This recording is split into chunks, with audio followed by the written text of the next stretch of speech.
Alors, vous êtes dans la joie d'être dans la maison de Dieu ce matin? Amen. Nous venons de passer du temps dans la louange, dans l'adoration. Vous savez que rien que par la louange, rien que par l'adoration, les murs tombent, les chaînes tombent. Amen. Quelquefois, on n'a pas besoin d'entendre la parole de Dieu. Rien que la louange, rien que l'adoration, elle fait bouger beaucoup de choses. Et d'où l'importance de l'adoration dans la maison de Dieu. Pas que, dans la maison de Dieu, là où on se rassemble, mais pas que. Dans nos vies aussi, dans notre maison, dans notre chambre. L'adoration, c'est très, très important parce que l'adoration, c'est donner la place à Dieu, toute sa place. Plus de place pour, vous savez, nos susceptibilités, plus de place pour notre orgueil, plus de place. Et là, c'est Dieu qui prend toute la place. Il vient, il s'installe dans ton cœur, il s'installe dans ta maison et lui dirige tout. Et quand Dieu dirige tout, tout ne peut que bien se passer. Amen. Le diable n'a plus de place. Amen. En tout cas, soyez bénis ce matin parce que le Seigneur nous aime tous et il a voulu que nous soyons ici pour partager du temps dans sa présence, pour chanter, pour louer, pour adorer et pour écouter la parole de Dieu. Donc, soyez toutes et tous les bienvenus dans la maison de Dieu. Vous savez que, ce lieu, la maison de Dieu, ce lieu, c'est un lieu qui est ouvert, ce sanctuaire, et tout le monde est accueilli ici, et tout le monde a sa place ici. Amen. Donc voilà, si vous venez pour la première fois, vous êtes au bon endroit. Vous avez bien fait de venir ici, parce que vous ne sortirez pas d'ici comme vous êtes venus. Amen. Mais même vous aussi, qui avez l'habitude de venir, vous ne sortirez pas d'ici comme vous êtes entrés. Si toutefois vous avez la foi, si toutefois vous croyez que quelque chose va se passer aujourd'hui. Amen. Donc à la fin, il y a notre espace d'accueil qui est ouvert. Si vous voulez prendre du temps dans la prière, vous voulez partager quelque chose, il y aura des personnes là-bas qui vont vous écouter attentivement et vous pourrez partager, vous pouvez prendre un peu plus de temps. Amen. Donc j'espère que vous avez passé une bonne semaine. Et que ce matin, on est là, fidèles au rendez-vous. Voilà, je salue aussi tous ceux qui vont suivre ce message sur YouTube. Peut-être que vous êtes sur votre lieu de vacances, mais vous faites bien d'être en vacances. Voilà, que le Seigneur vous accompagne pendant vos vacances. C'est vrai que nous, on est en vacances, mais Dieu, il n'est pas en vacances. Parce que notre Dieu, il est éternel et voilà. Alors, avant d'aller plus loin, je vais prier. Je vous invite à la prière pour présenter ces temps de partage entre ses mains. Prions l'Éternel. Seigneur, je te loue, je te rends grâce parce que tu es fidèle, parce que tu es merveilleux.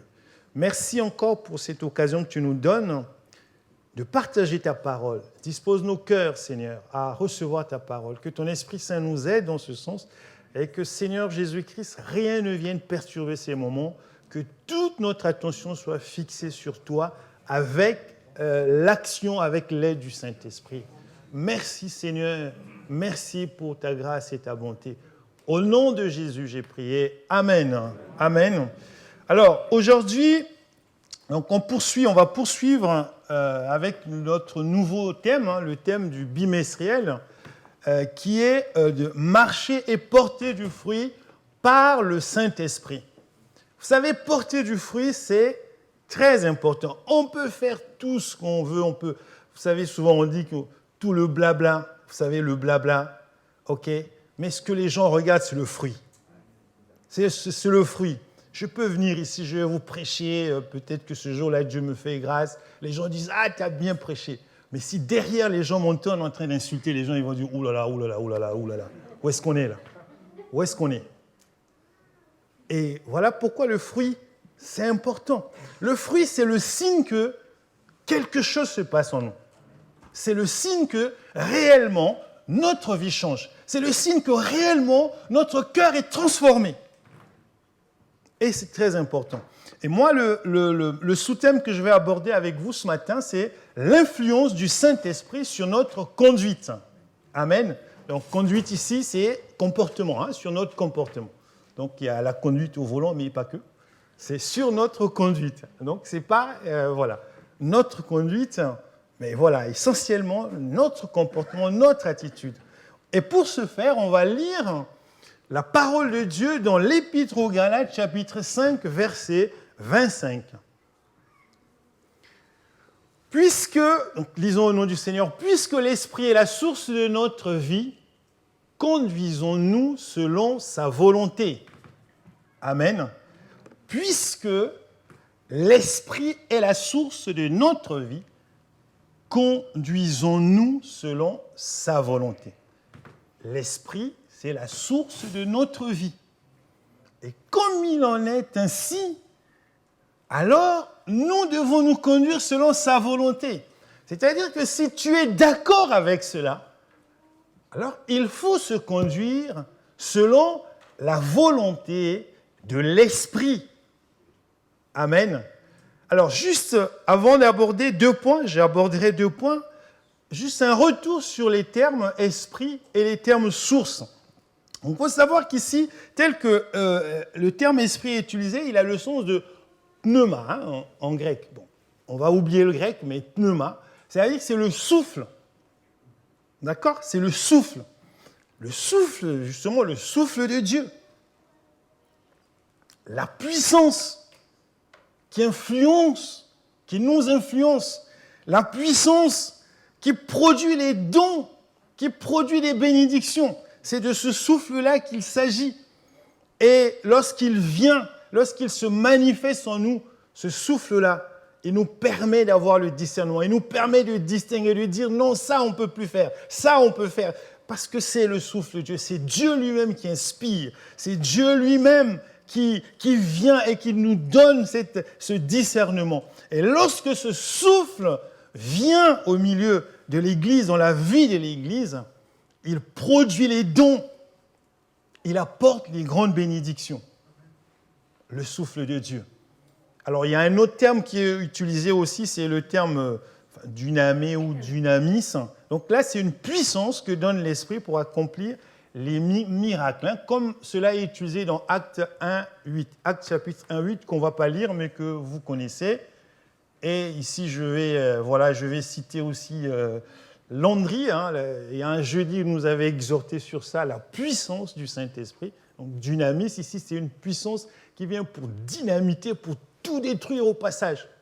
Les résistances, tout ce qui reste, on veut avancer, mais il y a des choses qui nous bloquent. Donc, si tu as fait appel au Saint-Esprit, et si tu es prêt à accepter l'action du Saint-Esprit, quand il vient, il détruit tout. Amen. Il casse la baraque, il détruit tout, et il te permet d'avancer. Parce qu'il y a beaucoup de choses qui nous empêchent d'avancer. Amen. Voilà. Et évidemment, cette puissance, c'est la troisième, c'est une personne, c'est la troisième de la Trinité, le souffle de Dieu. Alors la source ici, c'est quoi ?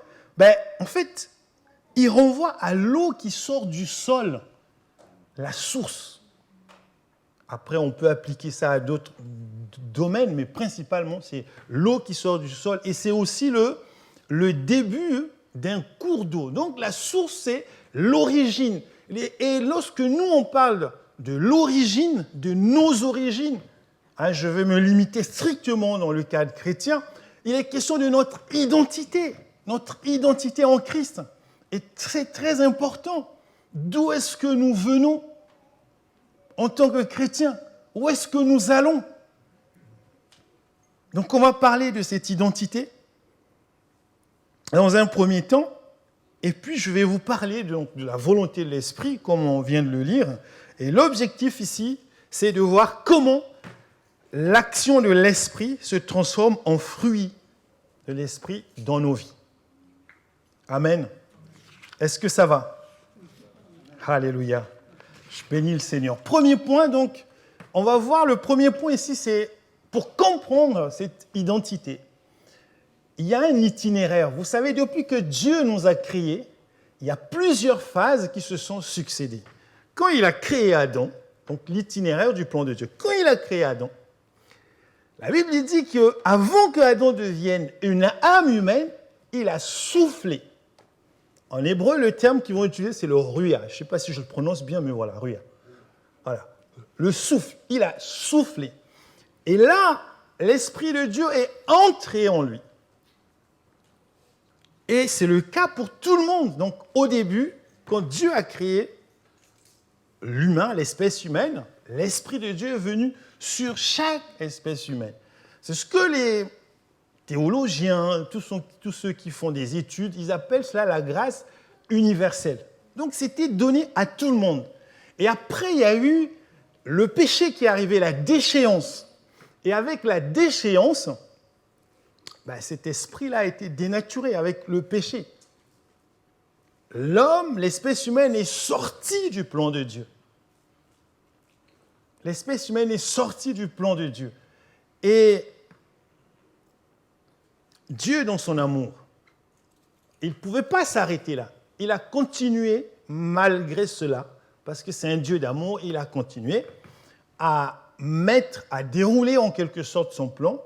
Et là, je résume, je ne vous dis pas tout dans le détail, il s'est choisi un peuple, c'est le peuple d'Israël. Et à partir de ce moment-là, il a manifesté son plan grâce à ce peuple, au travers de ce peuple plutôt. Et ce qui s'est passé, c'est qu'à partir de ce moment-là, l'Esprit de Dieu, il était donné à des personnes, à des types de personnes particuliers pour accomplir des missions particulières. Ce n'était plus donné à tout le monde. C'était sur les rois, c'était sur les sacrificateurs, c'était sur les prophètes. Et la grâce ici, elle n'était plus cette grâce universelle, mais il y a cette souveraineté de Dieu qui se manifeste et il fait grâce à qui il veut. Donc, il s'est choisi d'abord un peuple, puis des personnes, des types de personnes, pour manifester son esprit. Et après est venue la période ou l'époque de la nouvelle alliance, l'alliance de la grâce. Et Joël, dans le livre de Joël, chapitre 2, verset 28, Dieu a fait la promesse qu'il répandrait son esprit sur toute chair. Donc là, à nouveau, on voit que l'Esprit de Dieu Dieu a remis, en quelque sorte, a redonné l'Esprit à tout le monde. Lorsqu'on lit Joël, donc dans la version Bible du Semeur, c'est Joël 3.1, et dans lui second, pour ceux qui lisent second 21 ou lui second, c'est Joël 2.28. Donc, c'est Joël 3. Joël 3.2. Enfin, moi, dans ma Bible, j'ai trouvé... voilà. Ok. Après cela, moi, je répandrai mon esprit sur tout le monde. Vos fils, vos filles prophétiseront. Vos vieillards, par des songes. Vos jeunes gens, par des visions, recevront des révélations. Donc, on voit que l'espèce humaine est sortie du plan de Dieu, mais Dieu, dans son amour, il n'a pas arrêté cela. Il a remis l'espèce humaine au centre de son plan. Et mes bien-aimés, si nous sommes ici, nous sommes au bénéfice de cela, de ce plan de Dieu. Nous sommes ici, nous sommes au bénéfice de ce plan de Dieu. Et donc, l'Esprit de Dieu est revenu en quelque sorte, parce que lorsque Jésus est parti, il a dit « Je ne vous laisse pas orphelins, je vous enverrai ». Enfin, la Bible parle de consolateur, mais il ne faut pas prendre consolateur au sens où on l'entend. Ce n'est pas quelqu'un qui vient « Oh, mon frère, ma sœur, tu es triste. Oh, ne t'en fais pas. Prends courage. » Non, pas dans ce sens-là. Ici, le sens du consolateur, c'est Paraklétos. C'est celui qui est avec nous, qui nous accompagne, notre ami, notre conseiller. Et là, le Saint-Esprit est redonné à tout le monde. Et dans cette nouvelle, on va appeler ça dispensation, en fait, cette nouvelle période, l'alliance de la grâce, le Saint-Esprit vient et il vient avec les dons spirituels. Les dons spirituels, reportez-vous dans 1 Corinthiens chapitre 12 pour prendre connaissance de ces dons.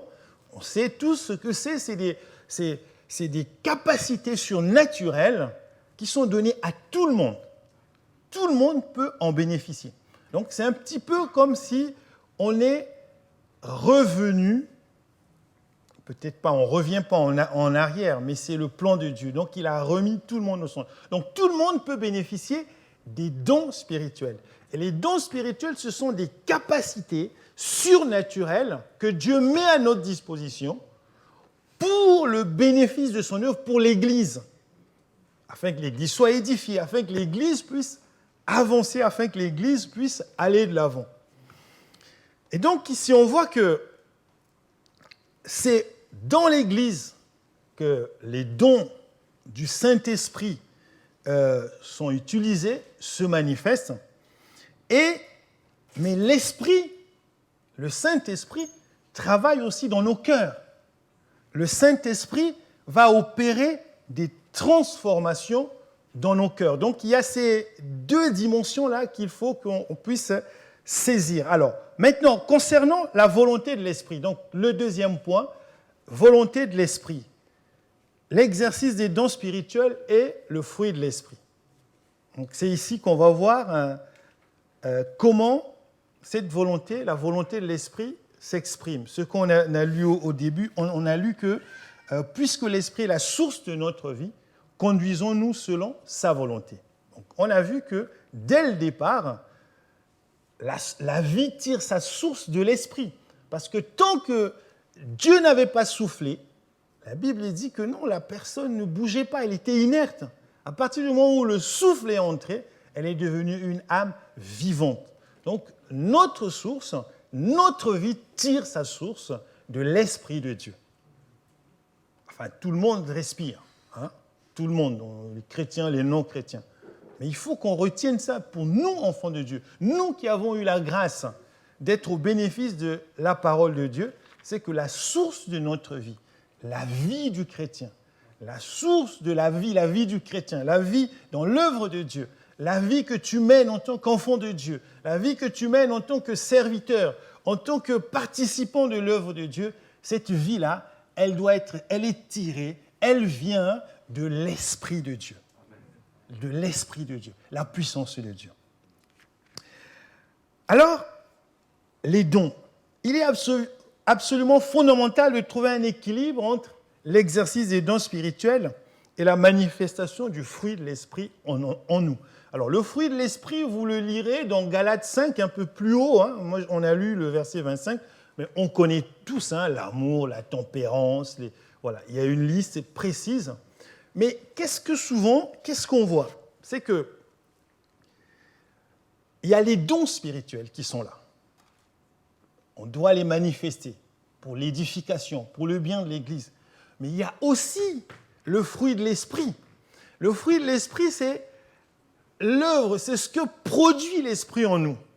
En fait, s'il y a un déséquilibre, par exemple, vous avez une église où il y a les dons, les gens sont guéris, parce que le Seigneur, il est souverain, Dieu est souverain.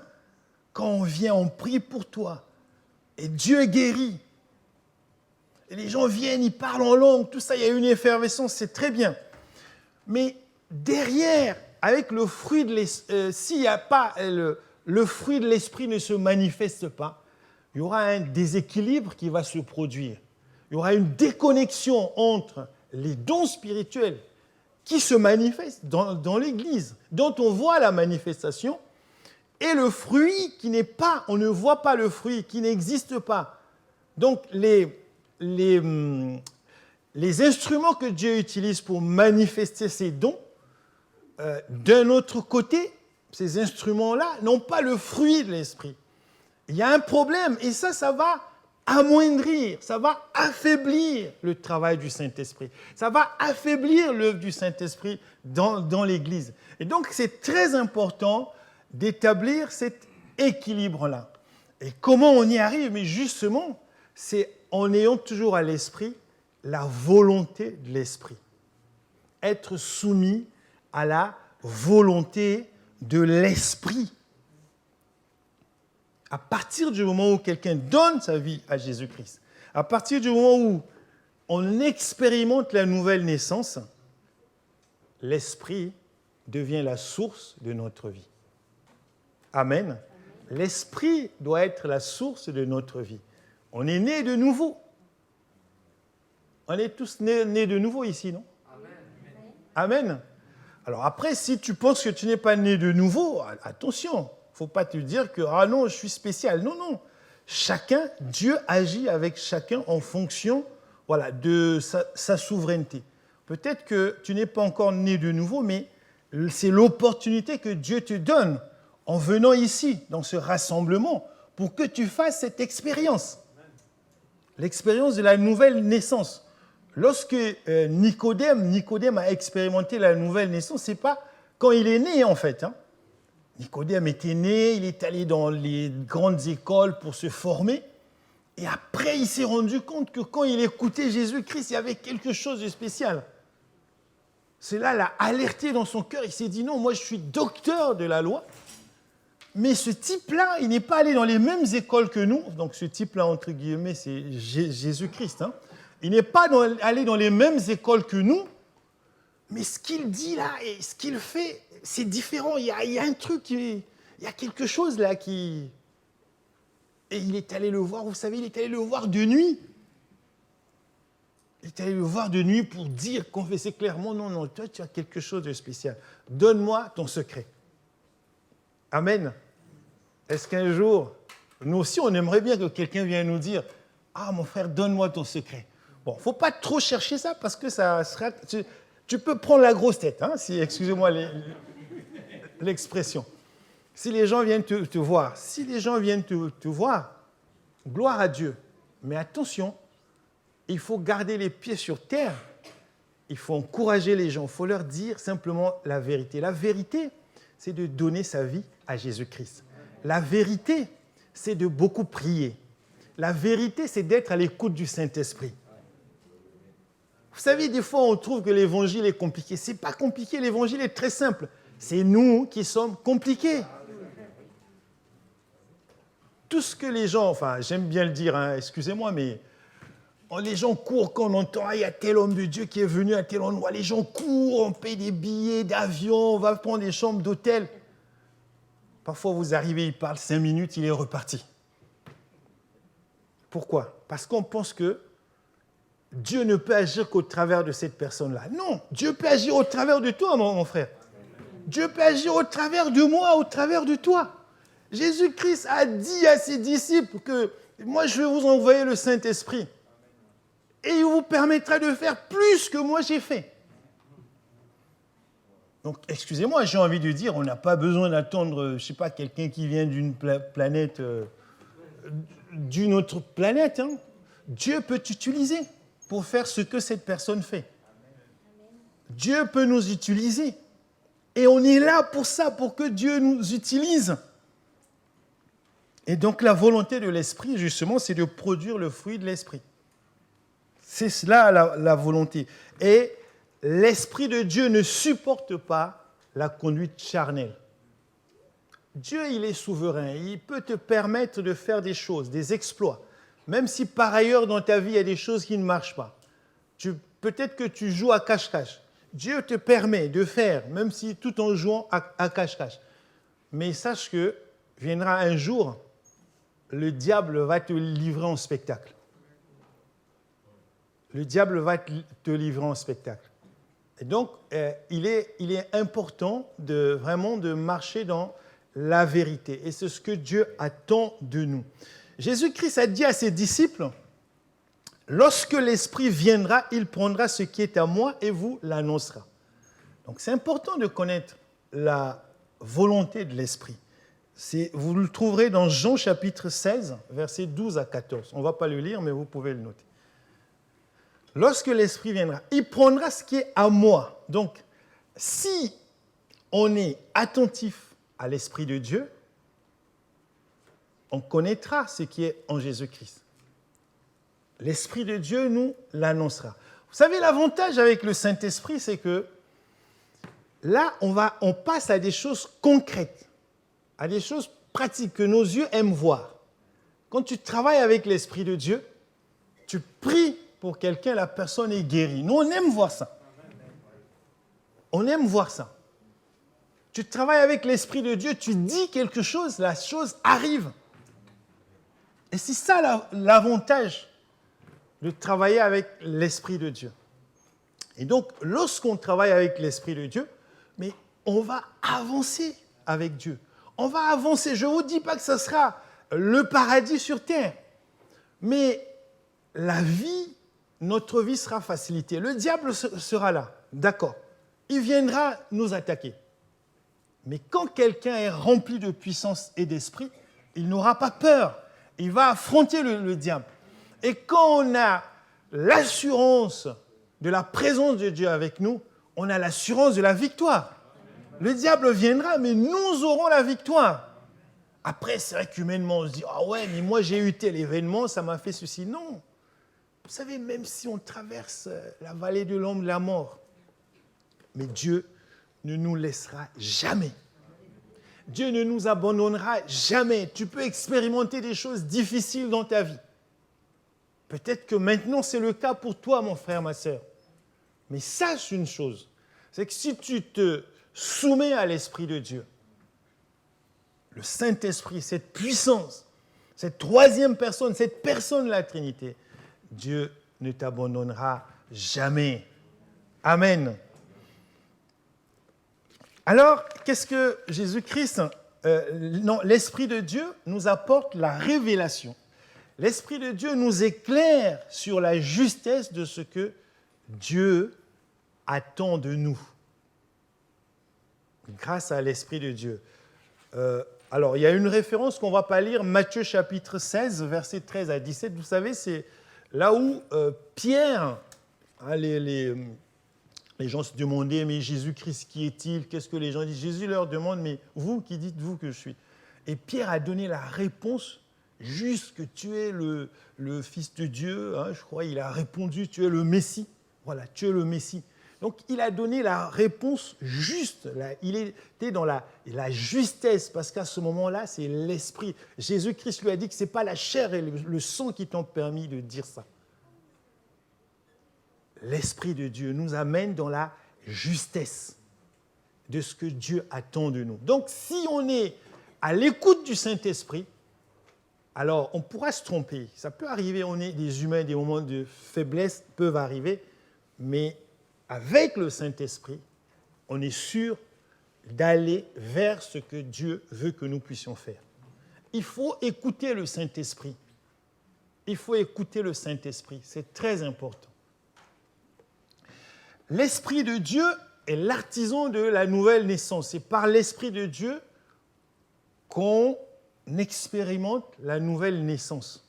Ce n'est pas du discours, la nouvelle naissance. Souvent, nous, on dit « Ah oui, moi, je suis né de nouveau. » Oui, d'accord, tu es né de nouveau. Bon. Mais est-ce que c'est à nous de le dire? Est-ce que c'est à nous de le dire? C'est faire, c'est d'abord le plus important, c'est faire l'expérience. Faire l'expérience de la nouvelle naissance. Et Jésus a dit à Nicodème, si tu n'es pas d'eau et d'esprit, tu ne pourras pas expérimenter cela. Et c'est vraiment la nouvelle naissance, c'est très important. On peut lire dans Jean chapitre 3, verset 5, là où Jésus a dit que voilà, si tu n'es pas d'eau et d'esprit. Pardon. Donc, c'est très important. Alors, à partir du moment où on a réalisé que l'esprit est la source de notre vie, nous devons rechercher le changement de notre conduite, nous devons rechercher le changement de notre comportement. Parce que on revient à ce qu'on a lu, puisque l'esprit est la source de notre vie, conduisons-nous selon sa volonté. Donc il y a une démarche à faire. Nous devons exprimer, nous devons manifester cela. Rechercher la volonté de l'esprit pour que nous puissions marcher selon cette volonté-là. Alors, comment rechercher la volonté de l'esprit? Il y a une prise de conscience à avoir que le Saint-Esprit, c'est une personne. Vous savez, comme en fait, on ne voit pas le Saint-Esprit. On ne le voit pas. On ne peut pas dire, ah, il est là, le voilà, je le vois là-bas dans le mur ou sur le mur. On ne peut pas dire ça parce qu'on ne le voit pas. Mais justement, et Dieu nous encourage par ce message justement à entrer dans... Enfin, je vais utiliser un mot, c'est vrai que c'est des mots qui ne sont pas, des fois, il ne faut pas trop utiliser comme ça, dans la sphère spirituelle. Hein, il y a tout un univers spirituel auquel on aspire et il faut qu'on cherche à le découvrir. C'est une personne. Là, le Saint-Esprit, c'est une puissance transformatrice. Vous savez, le Saint-Esprit, c'est la petite voix qui te dit « Oh là là là là, ne fais pas ça ». Tu veux aller quelque part, tu vois une sœur, là, tu dis « Oh, cette sœur, hein. » Le Saint-Esprit dit « Oh non, non, non, tu es marié et puis tu es un enfant de Dieu. Ne fais pas ça. » Voyez-vous, c'est le Saint-Esprit. Et quand tu entends cette voix-là, il ne faut pas t'entêter. Parce que c'est Dieu qui te parle. Parce que souvent on dit, oh et pourtant il y a un truc qui me disait va, et une autre voix qui me disait ne va pas, ainsi de suite. Non, il faut écouter la voix qui te dit ne va pas. D'accord? Voilà. Et oublier la voix qui te dit va. Parce que tu sais que les conséquences seront catastrophiques. On le sait en nous. On le sait. Il faut prendre conscience de cela, c'est très important. Et cela nécessite d'avoir la foi. Il faut croire que l'action du Saint-Esprit apporte des changements dans notre vie. Amen. L'action du Saint-Esprit apporte des changements dans notre vie. Croire ne suffit pas. Il faut le demander. Il faut le désirer, il faut demander. Et quel est le moyen par lequel on demande? C'est la prière. Il faut demander par la prière. Vous savez, c'est dur de prier, mais il faut, quand c'est dur, c'est qu'il y a une victoire au bout. Amen. Donc, je réitère l'invitation à venir ici, là, on se retrouve ici les jeudis pour prier. Venez, mes amis, venez prier. En venant prier, le Seigneur va nous faire grandir. Le Seigneur va nous faire avancer. Peut-être que, en rentrant du travail, on est fatigué. Mais c'est juste un jour par semaine. Et ça dure combien? C'est 1h30, je crois. Maximum. Hein. Ça dure 1 heure en plus. 1 heure. 1 heure. Viens, on prie, on est dans l'atmosphère spirituelle, on est enthousiaste. Amen. Et les montagnes vont se déplacer. Alléluia. Il faut prier la prière, c'est important. Le diable nous combat par la prière. Le diable remporte la victoire parce que nous ne sommes pas assez engagés dans la prière. Mais ça, on le sait. Hein. Ça, on le sait. Même moi qui vous parle, il y a des moments où je n'ai pas envie de prier. Mais justement, c'est quand tu n'as pas envie de prier qu'il faut prier. On n'est pas obligé de faire des longues prières. Jésus-Christ, a priori, il ne priait pas il ne faisait pas une prière qui durait 35 minutes. Il dit, lève-toi et marche. La personne se lève et marche. Voilà, ta foi t'a guéri. La personne... C'était ça. Hein. Il aligne 3-4 mots. C'est la foi. C'est la foi. Amen. La conviction. Alors, en conclusion, parce que le temps tourne. Comme enfants nés de nouveau, amen, nous sommes des enfants nés de nouveau. L'Esprit de Dieu est la source de notre vie. Si tu n'as pas encore expérimenté la nouvelle naissance, il faut le faire, mon frère, ma soeur. Je t'encourage à le faire. Et puis la nouvelle naissance, ce n'est pas la durée de conversion, ça n'a rien à voir. Hein. On peut être converti depuis 35 ans et ne pas encore expérimenter la nouvelle naissance. On peut être converti depuis 3 jours et expérimenter la nouvelle naissance.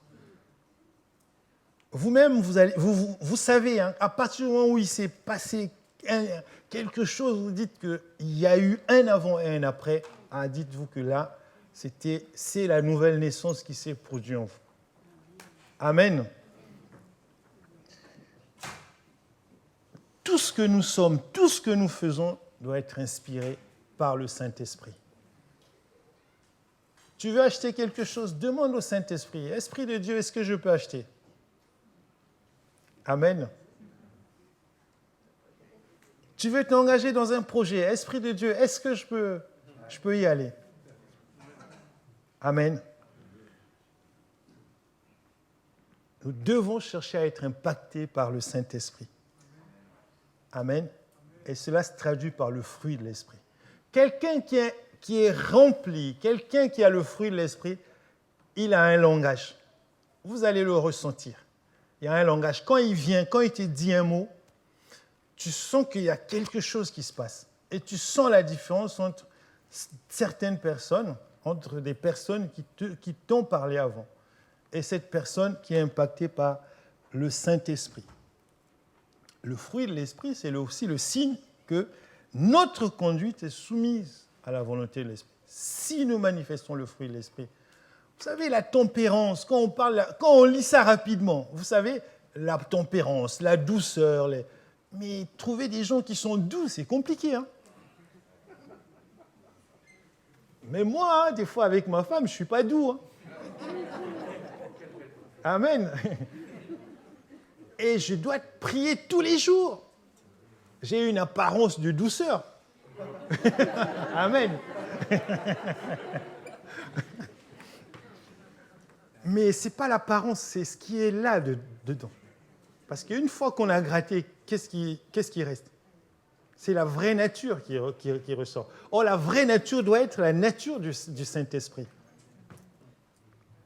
En tant que dépositaire des dons spirituels, se soumettre à l'action du Saint-Esprit dans notre vie rend crédible son œuvre dans l'Église. Voilà, je vais finir par là. C'est-à-dire que si le Saint-Esprit travaille et que derrière notre comportement n'est pas conforme aux dons spirituels qui se manifestent, tout ce qu'on fait, c'est zéro. C'est zéro. On est en train de multiplier toute cette œuvre de Dieu par zéro. Amen. Alors, mes bien-aimés, nous allons prendre un temps dans la prière. On reste à notre place. On va prier, prendre du temps, que le Saint-Esprit nous impacte. Parce que le bimestriel, c'est sur les fruits de l'Esprit. Et demandons que le Saint-Esprit nous impacte. Ce qui arrive, c'est que comme il y a eu comme une certaine routine, on perd de vue tous ces aspects. Et il est important qu'on s'en rappelle, qu'on s'en souvienne, et vraiment nous devons faire du Saint-Esprit notre allié, notre ami, qu'il vienne dans nos vies, qu'il nous change, qu'il nous impacte, qu'il nous transforme. On va prendre du temps dans la prière.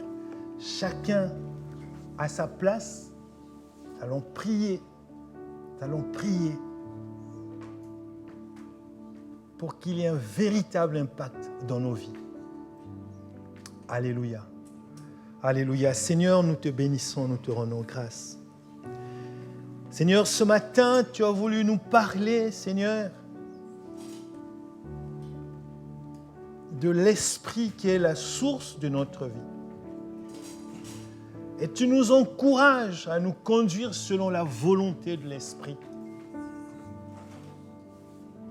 Seigneur, merci pour ta parole. Tu ne l'as pas envoyée pour rien.